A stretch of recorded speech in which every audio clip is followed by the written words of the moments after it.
Hello, my juicy co-creators. Lilou here. I'm in beautiful San Francisco at the Golden Gate Park with Dr. Edith and this cute 8 months boy. Oh my goodness, what's his name? His name's Kabreem. Hi, everybody. Hi, Kabreem. Oh my God, you're so cute. You know, I want to interview you, but maybe later on, because you got something special. I could already see that. Maybe actually we could do another part of this interview to speak about how he came in, because that's quite a special story too, for just a few things that I'm just hearing. And you gave birth at home in a bathtub. How cute. Absolutely adorable. But this video really is about pranism, and you have created your first festival, put together this first festival here in San Francisco in August. Maybe this will happen again, we don't know yet, but you have created this center, you have this wellness center here, you're a doctor, Chinese, you studied Chinese medicine, I guess, and acupuncture, and I really want to speak about pranism because I've been going around the world interviewing those people about this topic, and I'm getting it, I'm starting to understand it. At the same time, I think there is some limits, and it can be very not borderline but extreme for some people. So I want to hear all about you and how you came to put this festival together and be even interested by this topic. You're a Harvard graduate, so there's from Harvard to pranism. This seems to be a big yeah. Hi, everybody. My name's Dr. Edith Ubuntu Chan, and I just want to express my heart gratitude for this opportunity to be with you in person, and thank you in person for the profound awakenings and upliftment of my personal life and the lives of so many people near and dear to me, and I'm sure all of you guys agree the powerful changes that Lilou has activated within all of our lives, and I'm so happy to have this opportunity to share in that energy with you guys. So special. I just love meeting people like you and connecting in this way. I feel guided, I'm not doing much. I'm showing up, saying yes. Thank you. So this is a blessing. Thank you. So this is a wonderful time together. So tell us about this pranic state or breatharian. How did you came about? What is it first? How do you see it? Because this is some people are aware about it and others are still not. Yeah, maybe it's helpful to give everybody a little bit of background about my personal life. On paper, I went to Harvard University and did an applied math degree, and I was a competitive athlete for many years, and in some ways, a very 3D-oriented person. But I felt a calling to change my career to become a Chinese medicine doctor. And so while in Chinese medicine school, we all study things like Qigong and Tai Chi, and it's beautiful, and you feel all this energy flowing, and it's a wonderful part of the Chinese medicine tradition. And it was during Chinese medicine school in Qigong class that I had my first, to my shock and surprise, my very first awakening experience where suddenly I bursted into trillions of pieces of love and light. And I had no reference point for what was happening. And when I finally came back into the physical dimension, I didn't know what just happened to me. I just felt that was so blissful that I knew that was my natural state. But how do you reconcile that with the physical dimension of life when I had deadlines and bills to pay? We have pressures of life and work and mortgages and the drama of our relationships and so on. Maybe many of us different pressures from our family dynamics. How do you reconcile that heaven with the earth? Yeah, well, doing it in a natural way, I guess. Well, it turned me into a seeker. I didn't have the answers. I had a lot of questions. Some people might say that that's an awakening or enlightenment experience. For me, it just made me kind of confused about life. I knew that was possible, but I also knew that maybe there was a way that we could live in that state, but it be in the physical dimension also. So it turned me into a seeker, and it made me look into many things like past life regression hypnotherapy, the work of Byron Katie, who you've also interviewed. I studied her work and used it diligently for many years, exploring all different kinds of healing modalities. And piece by piece by piece, it started coming together for me. And it was in February 2012, I met Akai and Camilla. After seeing them on the internet, I was able to experience for direct and in person the 8-day process of Akai. And you can check, I've interviewed them also on Skype, so you can look at that little video. If you search their name and my name, you'll find it on YouTube. Mm-hmm. Yeah. And you've done a lot of other videos. Yeah, so I discovered that Akai was offering an 8-day process, an 8-day retreat where you experience powerful breathwork techniques, and there was a recommended template of juicing and fasting. And originally I thought I had signed up for a Skype-based retreat, and I had no interest whatsoever in not eating, but I was really deeply interested. I had been studying Qigong for years at that point, and yoga and pranayama and different healing modalities, and I had started synthesizing all my favorite wellness tools to share with my community also as a Chinese doctor and leading workshops and retreats. So I just thought this is another really potent piece that I need to integrate into my toolkit that was ever growing at this point. And I was so drawn to this breath work that he was teaching. I thought, great, it's going to be done over Skype, and I could eat and drink the whole time, and I'll just learn his breathing methods, and it will be powerful. Nonetheless, I'm not interested in not eating, But it just so happened that at that moment, Akai and Camilla were moving out of Ecuador and back to Northern California. So it was just this divine gift. I ended up doing the 8-day retreat in person with Akai, and the way that the 8-day process is organized, the first day is you can eat any quantity of fruits and drink any quantity of juices you like. The second day is recommended, and this is just the template. People are welcome to change it if they like. The second day, you're recommended to drink diluted juices. And then day 3, 4, and 5, there's about 72 hours of no food, no water. And I thought I went into it thinking that's a little bit nuts, but I will... Even dangerous for some. Yeah, because I have a medical training that says if you don't drink water for 3 or 4 days, you could die.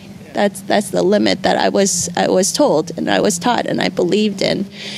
But to my surprise, I just took it one moment at a time. I did the breathing sessions, and they were profoundly beautiful and healing. And in that state, I did notice, first of all, I'm an athlete. I do a lot of training, and I was competitive athlete at university. I was a competitive triathlete for many years, and I was shocked at how profoundly energized and juicy and kind of like fortified I felt by the breathing sessions. Yeah. And you were doing it. I have to say this right now, but you were not to do this on your own, and there is some specific exercise, and you were surrounded by other people in a facility, etc. I mean, this is not something to just try on our own, fasting or the whole thing. I really believe so if that's one's person choice, fine, but do it with really by checking out thoroughly. Even here, that's your experience, but that doesn't mean you really have to do your homework before getting into this, because there's a lot of components, and we're going to get into that, what it really means to you and the limitation of it too, because I think it's essential to speak about that as well.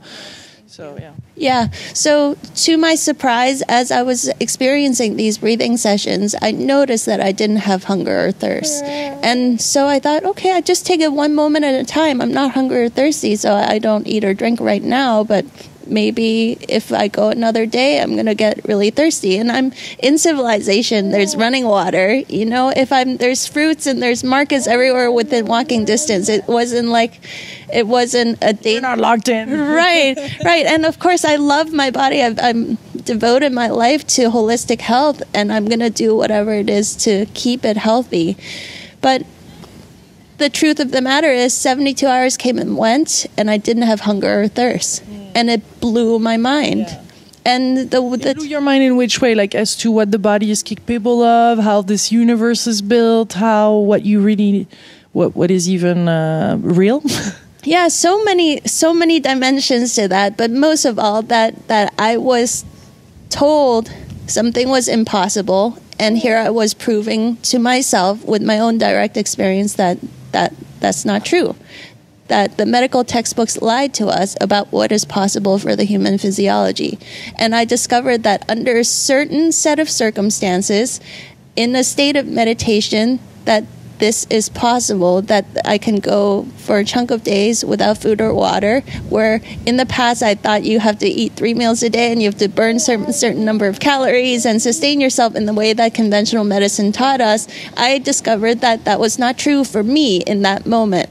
I don't know about other people, but I had that direct experience. And how is that possible? How do you, like in medical terms or with your mind, how would you see that possible? You know, I'm all the time learning and researching and studying, and that was a lot of my motivation for organizing the Pranic Festival. But I've come to see that basically we have a lot of inefficiencies in our physiology. Because of the stresses that we carry in our mind, we have such a heavy mind with all these beliefs that really weigh us down, and we're not tapping into the really optimal state of the human physiology when we're in the state of stress and survival-based thinking and so on. And when we don't take really good care of our physical body, when we're not breathing properly, we have fatigue, and we make up for that fatigue from not breathing properly with food. It's like we're a hybrid vehicle. We can tap into different sources of energy. And maybe you notice...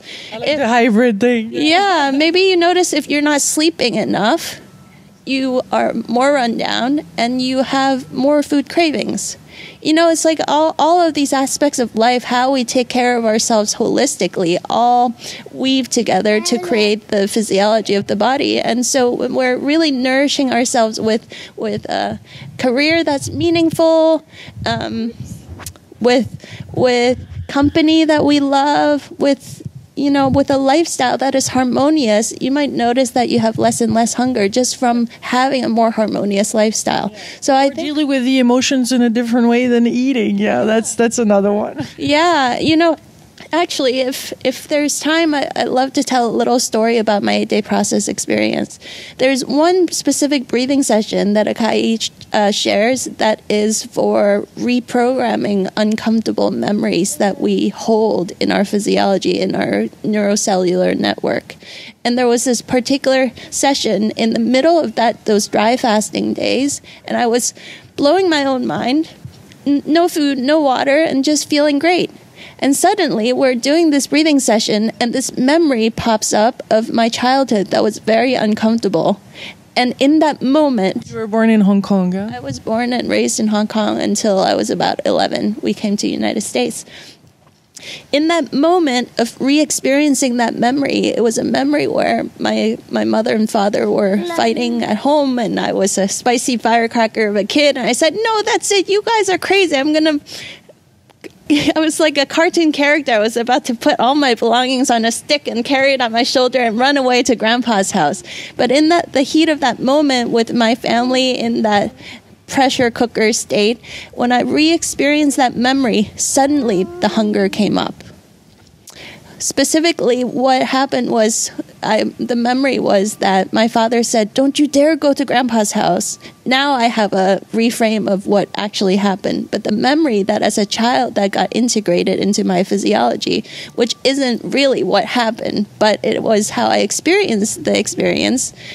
He said, "Don't you dare go to Grandpa's house. You know I support Grandpa. I pay all of Grandpa's bills. If you run away and go to Grandpa's house, I'm going to cut Grandpa off and leave him homeless and starving to death, and you'll be homeless and starving to death, and it'll be all your fault." He was already angry. So people say all kinds of things that they don't mean when they're angry. But as a 9-year-old child, I took that into my cells, and that became my belief. And in that moment, I relived that memory, and all this hunger pangs came up. All of a sudden, 1 moment ago, I was not hungry. The next moment, I remember that memory, and it was so hungry, insatiable. Like I could eat a whole grocery stores of potato chips. And then Akai guides me. Potato chips. Yes. That was like, in that moment, binge eating was about to happen. But I was under a tree, breathing with beautiful Akai, who's guiding me and saying, and now just breathe. And you know, I won't go into all the specific details of the breathing sessions. It was a precise sequence that he guides you through with the breathing and the visualization technique, and ultimately dissolving that memory and replacing that with a happy memory. And reframing it. That's how I experienced it. I experienced the love that was really underneath that experience. I experienced that my dad, in the heat of the moment, he just wanted me to be safe. And he said whatever he could so I didn't start running down the streets, you know. And my mother was there to keep me safe. And I realized that my grandpa was never going to be homeless or starving to death. And all these things came to me, and that became my new cellular memory of the love that was underneath that supposedly traumatic moment. Yeah. It's beautiful. What I'm hearing in this process that you went through is that there was some huge growth, evolution, even soul retrieval, replacing old memories with new ones. So you're saying this is one way to kind of spiritually grow and recover fully ourselves, but this is maybe not a way to live every day. Though by lightening up our diet, we have more available energy. Yeah, for me, the not eating served several purposes. One very important one was for me to know that the medical science doesn't know everything. And here's one very concrete thing that I proved for my physiology. Under that certain set of circumstances, I could go quite a few days without even a drop of water and feel great. And so I don't recommend people just randomly try this at home, but it was something that planted a seed of possibilities for me. Like, what else do I not know about my own physiology? You know, if I can create a really loving, supportive environment to explore those edges of possibilities, it really was a profoundly empowering experience for me. But I think much more importantly, any kind of fasting and meditation combo is a really beautiful one. Maybe just water fasting for some people, or juice fasting, or just eating more lightly, so that we don't have the heaviness of solid foods weighing us down, masking what's really going on, and giving us the opportunity to really get to know ourselves more deeply and more intimately. And that's the much more important gift that I wish for all to have a chance to really get to know ourselves deeply. And you eat or you don't eat, but periodically lightening up the diet has these profound gifts in store for us if we combine it with prayer and meditation, use it as an opportunity to really get deeply within ourselves. Yeah. And it feels too that there is more space for our own thoughts, our own resonance, vibration to be present and to manifest itself. Otherwise, when we drink certain foods or eat certain foods or drink, it's like there is this kind of fog. Yeah, and the food also carries a lot of information. And, you know, a lot of people, probably a lot of your viewers, have a consciousness about the work of Masaru Emoto and how to use your intention to charge into the molecules, the water molecules of our food and drinks and so on. And yeah, that non-GMOs, et cetera, et cetera. Yeah, and that those are all beautiful experiences to have. And when we just get rid of the food for a certain controlled number of days, there are profound gifts that our being, you know, wants to speak to us without the masking of that information. Yeah. Is there some, not restrictions, but what do you feel about the whole breatharian? Because some people go very far to extremes, you know, and I don't feel it's very healthy to do that all the time. And there's a lot of people that I was able to interview even around the world on their breatharians that are also drinking juices and eating some foods here and there. I mean, they're not totally living just on air.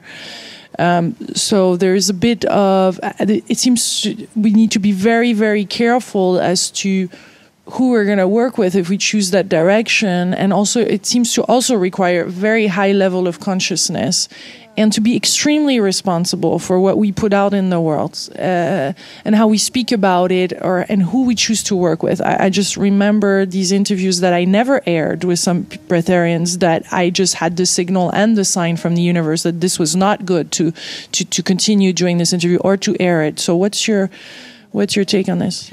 Yeah, I think that what we're finding is that as a side effect of our spiritual evolution, of doing all the good work that you know to do, of taking care of old uncomfortable memories and emotional baggage, and maybe just things that we inherited from our lineages that maybe aren't even directly ours, but now we incarnated into the planet to do this kind of work, to cut some of those cycles that no longer is sustainable on this planet. You know, we're all doing our own share. We all have our part to play. And as a natural side effect of that evolution, just allow the possibilities of some interesting side effects. Like maybe some days you don't feel hungry because you have so much energy, so much vibrancy overflowing through you that you don't feel to eat very much, and allow that possibility to be okay. And if you're hungry, eat. You know, this is not about starving, but allowing the all different possibilities of life to unfold naturally, knowing that it's in that state of wellness and health and love, joy, vibrancy. When these things are happening, you know you're on the right path. When you feel like you have to be so rigid and deprive yourself and thinking that, you know, eating less somehow makes you more enlightened, that's where it gets very dangerous. This is what I really wish for everybody to be aware of, is where is your motive? What is your intention behind your actions? Is it a way of loving yourself, treating your temple kindly, and then allowing it to tell you what it wants? Don't overeat and don't undereat. Do what it's asking for its highest good, for its most optimal wellness and balance. And some people find it, with the shifting of consciousness on this planet, the vibration of the planet and the vibration of all of us who are on this journey of awakening, sometimes there, as a side effect, we eat very little, but it is just a side effect, and it's highly recommended that we don't focus on this one very small symptom. You know, there are other things like, it's important to get checked too medically, I think, especially when you're, like some people, as you said, just go a little too far, and is it for the right reason? And they, you know, I think it's a call also for maybe if you're into this category of people that really went all the way and you're not sure where you're at anymore and you experienced it fully, maybe it's time to just have a little check and to slowly, gradually open up to finding the right balance too. Because this video might get to people that went all the way to breatharianism, you know, in a very extreme way. So I just want to call back from a loving perspective to find the right equilibrium in all this. And because it's, yeah, we can go far. Yeah, and I would highly recommend watching Peter Straubinger's documentary called In the Beginning There Was Light, where he did a beautiful job surveying all kinds of people on this topic of breatharianism and trying to understand, you know, there is really just, actually at the end of the day, we're all breatharian on some level. We're all absorbing cosmic particles. We're all primarily sustained by the power of our breath. And the food is kind of secondary to that, right? If we, even in conventional setting, we know that you can not eat for many days and be okay. And drinking water seems more important than eating, but breathing infinitely more important than that. So there's just many. It's just interesting to consider that the proportions of these nourishments can shift depending on the circumstances of our lives, and just be open to those possibilities. Yeah. Beautiful, my delicious co-creator. Well, thank you for this delicious moment spent with you. And if you guys go through San Francisco, you have to meet Dr. Edith. I mean, you really have your office not far from here, from the Golden Gate, and you offer many different techniques and beautiful retreats and workshops. So thank you so much. I'm ready to do a little part 2 with about you, my dear friend, my dear new brother.